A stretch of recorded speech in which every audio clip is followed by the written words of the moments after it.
outro aspecto, Pedro, para a gente finalizar esse nosso bate-papo que está sendo primoroso e rico, é a questão do próprio artista, né? Como hoje as pessoas estão vendo o artista.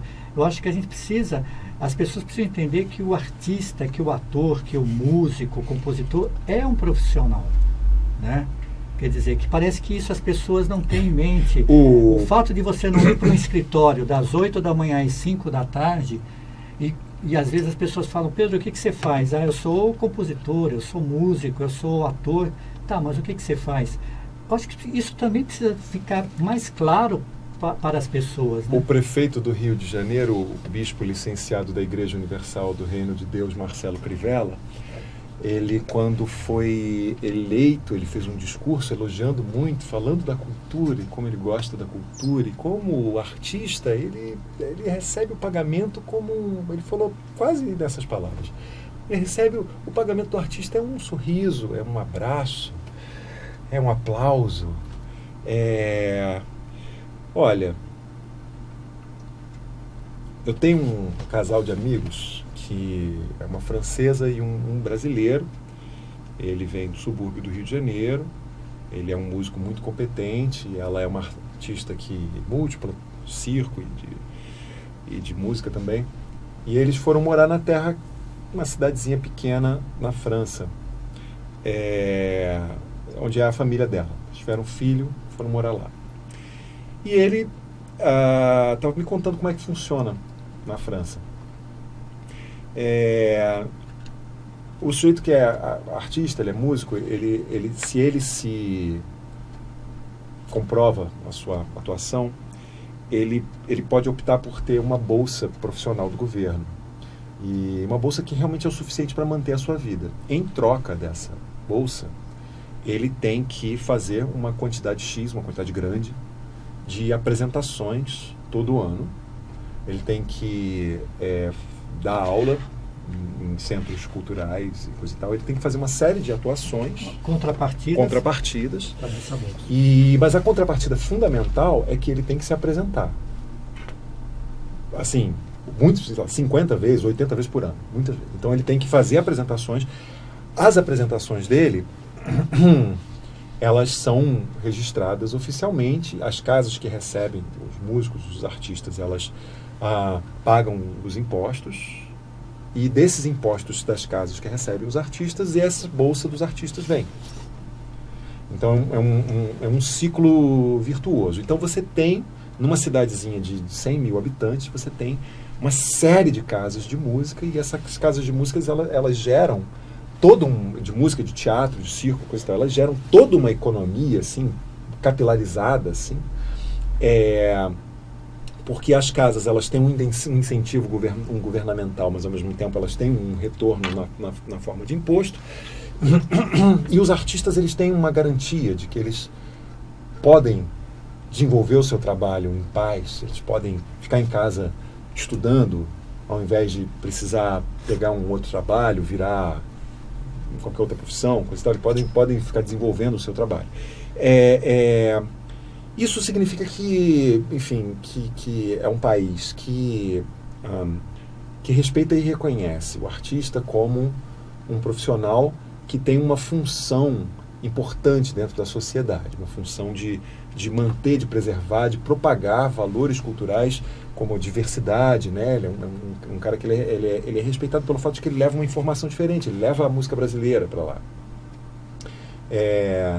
Então você tem assim a circulação de elementos culturais vivos, permanentes, não para o artista deitar de barriga para cima e cruzar as pernas. O que é o trabalho de um artista, né? Bom, o trabalho de um advogado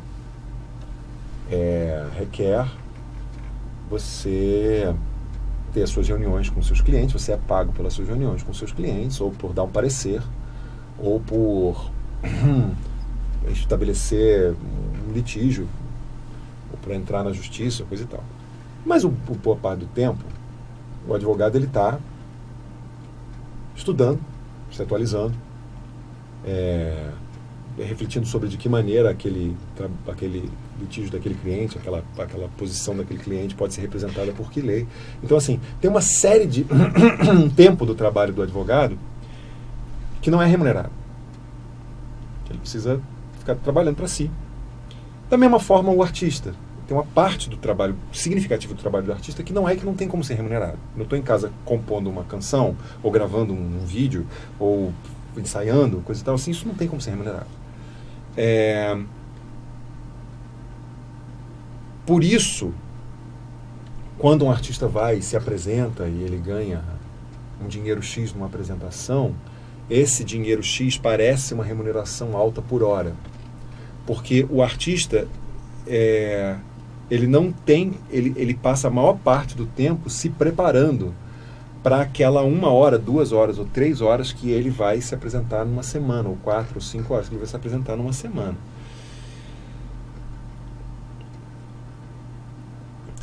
Qual o valor que a sociedade dá para isso? Olha, cabe à sociedade decidir. Cabe à sociedade decidir. Eu vejo que ao longo da história do Ocidente, da história da humanidade, a civilização lidou de formas diferentes com a arte. Você tinha a arte com uma função ritual. Então você tinha aquela pessoa que nasce, que é filho do pajé, ou filho do sacerdote, que herdou o lugar do sacerdote, e ele que fazia os desenhos na caverna, e ele que fazia música e propagava a música. Então você tem assim, sociedades comunais, né? Sociedades em que as pessoas já nascem um pouco ocupando suas funções. Ali, o artista não tem problema de morrer de fome, porque ali o artista está representando alguma coisa que é coletivamente já garantida. Quando você entra numa sociedade que é mais individualista, em que cada indivíduo ele vai fazer o que ele quer, o artista ele começa a ser abraçado por certas elites. Você tem mecenas, você tem figuras, pode ser um rei, pode ser um grande comerciante, pode ser um bispo, pode ser o papa. Ele traz o artista para dentro da sua... Mas assim, aí você tem cartas do Leonardo da Vinci, você tem cartas em que falam de sua penúria financeira, porque o príncipe fulano de tal não pagou a segunda parcela do quadro. Então, quando eu olho também para a nossa dificuldade, nossa situação contemporânea, eu digo assim, nós estamos em boa companhia. Nós, ao longo da história, o fato de que aquilo que a gente faz não é útil, no sentido de que não se comunica diretamente com o campo da utilidade, nós não fazemos um objeto que vai ser comido ou que vai ser, sabe, não se comunica diretamente com as necessidades e apetites mais primários, assim, humanos, assim. Eu não estou fazendo uma cadeira para as pessoas sentarem, eu não estou fazendo um chuveiro para as pessoas tomarem banho, eu não estou fazendo, sabe, um sanduíche para as pessoas comerem, eu não estou... utilitário. Eu não estou... Então, assim, existe algo daquilo que eu faço que é não útil. Não que não seja necessário, mas são necessidades de outra natureza. Essa necessidade de outra natureza, ela vai sendo avaliada de formas diferentes à medida que a sociedade vai caminhando. Então aqui a gente estava falando sobre formas diferentes de entender qual é a necessidade da arte do mundo de hoje, que existem tantas prioridades, etc. Não é uma necessidade econômica, é uma necessidade de convívio, é uma necessidade de oferecer para as pessoas um momento de reflexão, a depender de como a sociedade está sendo representada politicamente. Esse momento de reflexão ele pode ser considerado uma ameaça. E esse grupo dominante ele pode querer caracterizar o artista como um espantalho. E ele usa uma palavra feia, ideologia, ou doutrinação, palavras que as pessoas não sabem exatamente o que significam, e transformam os artistas, porque os artistas justamente eles não podem se defender dizendo assim, não gente, mas assim, olha a cadeira aí que você está sentado, foi eu que fiz. Eu estou fazendo uma coisa cujo valor ele precisa ser inventado a cada momento. Dagoberto Feliz, grande ator, professor, músico, mas um grande mestre do teatro aqui de São Paulo. Diretor, veio me assistir semana passada.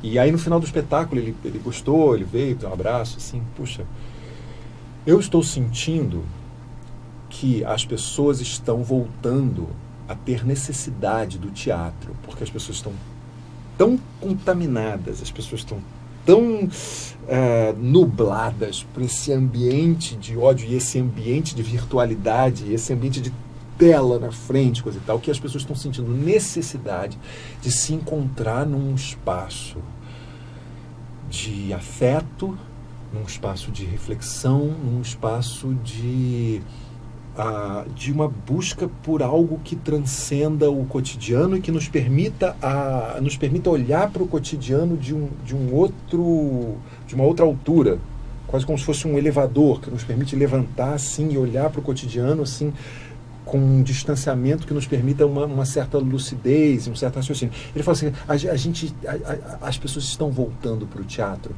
porque elas estão sentindo necessidade desse calor, elas estão sentindo necessidade dessa troca. Então, assim, quando eu faço A Paixão de Brutus, eu não estou matando a fome de ninguém, eu não estou construindo um aparelho eletrônico para as pessoas se comunicarem com as outras, eu não estou fazendo um sapato, embora eu faça o personagem de um sapateiro que faz sapatos, mas eu estou proporcionando um momento em que as pessoas silenciam, desligam seus celulares e respiram, riem um pouco, pensam um pouco, refletem juntas sobre onde é que a gente está, para onde é que a gente está indo. Nisso, aquilo de inútil que eu faço, eu acredito que possa ser necessário. E aí já começa a fazer um sentido. Aí começa a fazer um sentido. Exatamente. Pedro, foi um prazer enorme tê-lo aqui na Rádio Baruch FM, bater esse papo gostoso sobre teatro, cultura, tudo, história também, né? Sim. Quero que você deixe suas considerações, tá? Queria que você passasse de novo o serviço para a gente, fizesse o convite, falasse da temporada e também os canais de interação e também a inscrição para aquelas oficinas, né, que está tendo para o Teatro Canção. Fica à vontade. Fernando, muito obrigado pela recepção e muito obrigado aos ouvintes da Rádio Baruch e também aos videntes que vão estar assistindo esse vídeo pelo YouTube e outros meios virtuais. A Paixão de Brutus. Quero muito convidá-los a vir assistir A Paixão de Brutus aos sábados e domingos, às 8h da noite, no Teatro Pequeno Ato, na Rua Teodoro Baiman, perto da Igreja da Consolação, perto também do metrô da República. Sábados e domingos, às 20h. Para saber mais informações, para acompanhar aquilo que eu tenho feito para além da Paixão de Brutus e sobre a Paixão de Brutus, vocês podem me procurar em todas as redes sociais. Eu estou como Pedro Sá Moraes, tudo junto, Pedro Sá Moraes, estou no Instagram, no Facebook, e você também pode procurar no site pedrosamorais.com. Lá também você vai descobrir, dentro da aba Oficinas, uma forma de se inscrever na oficina de Teatro Canção, a segunda turma, a primeira já está no meio do caminho andado, a segunda turma da oficina de Teatro Canção, que vai começar na segunda semana de agosto, vai acontecer aos domingos à tarde, é uma oficina para atores, atrizes, cantores, cantoras, interessados, apaixonados da voz, do canto, da cena e que querem integrar a sua vivência de voz, de corpo e de cena. Vai ser a oficina de teatro-canção também no Teatro Pequeno Ato. Você pode obter informações tanto no meu site, pedrosamorais.com/oficinas, quanto você pode mandar um e-mail para oficinadeteatrocanção@gmail.com. Cancal, né? Não tem cedilha nem acento. Oficina de Teatro Cancal @gmail.com. Mais uma vez, muito obrigado pela companhia, pela conversa. Foi uma delícia, uma das coisas mais agradáveis e interessantes que se desdobram de fazer um espetáculo é poder ter conversas como essas, em que eu consigo descobrir um pouco melhor do que eu estou fazendo. A gente que agradece, Pedro, e você sabe, a Baruch FM, esse canal alternativo para fomentar e divulgar a educação, cultura, diversidade, resgatar valores. Então seja sempre bem-vindo aqui. Maravilha, muito obrigado.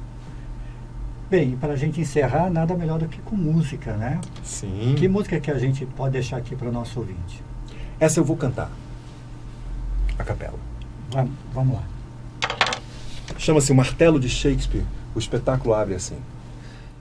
Na Inglaterra de Dona Elizabeth, ano 1500 e fumaça, essa história que trago na cabeça escreveu um poeta de quilate.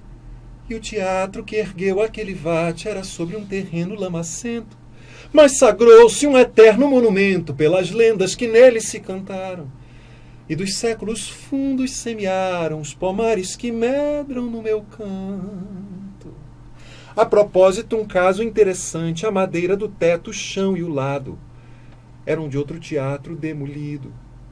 Esse caso regressa à minha mente, pois a história não anda só para frente, já dizia um alemão muito citado. Acontece de modo duplicado, uma vez é tragédia, outra é farsa, o autor é figura controversa, mas falava de um golpe de Estado. Pois estamos na Roma poderosa, que apesar de senhora sobre a terra, padeceram uma dura e longa guerra, como todas as guerras, desastrosa, entre dois generais, e cuja causa era um ouro e o poder, eternamente das demandas e lutas a semente. Mas o povo, sabendo a novidade, ocupou as esquinas da cidade, celebrando o patrão sobrevivente.